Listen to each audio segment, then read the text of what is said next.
Hi, folks. It's me, Michael Bach, and this is your Lunchtime Learning on SHRM's Inclusion 2023 conference taking place from October 30th to November 1st in Savannah, Georgia. Today, I'm joined by Kat Kibben, CEO of 3 Ears Media, whose session titled How to Turn Manager Wish Lists into Unbiased Job Posts takes place Monday, October 30th at 2:15 p.m. Welcome, Kat. Thank you so much for having me. Okay, let's dive into it. Tell me about your topic. Yeah, so I built my business learning how to write job postings, and I spent a lot of time educating recruiters. And it became very obvious to me that we could teach recruiters everything. But if we don't change the relationship between recruiters and hiring managers, change is not possible.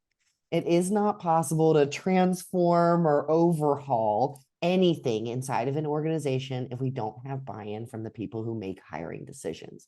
This session is all about getting their buy-in and making sure that we have them on board while removing bias from their requirements, because we all have bias. We're just not aware of it.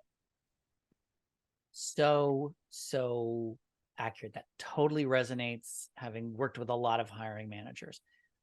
What is the one or two things that you want attendees to come away from your session with? I want them to understand the expensive consequences of not building this relationship so they can go back to their leaders and say, let's make a business case for training our hiring managers on the change we want to make.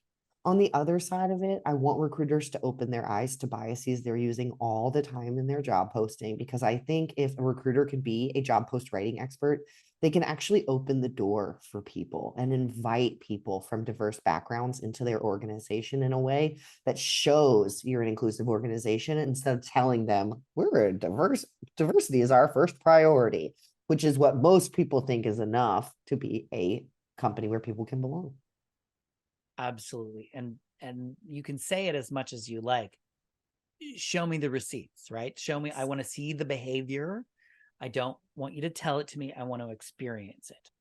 Yes. Absolutely important. I am looking forward to your session. I'm going to have to put it in my calendar and make sure I'm there. Awesome. Thank you so much. Thank you for sitting down with me and having a brief little chat. And remember to attend Kat's session on Monday, October 30th at 2:15 p.m. And if you are so inclined, you can come to my session, What Gets Measured Gets Done, Measuring Success in Inclusion, Diversity, Equity, and Accessibility, on Wednesday, November 1st at 7:30 a.m. No, that is not a typo. Hope to see you in Savannah.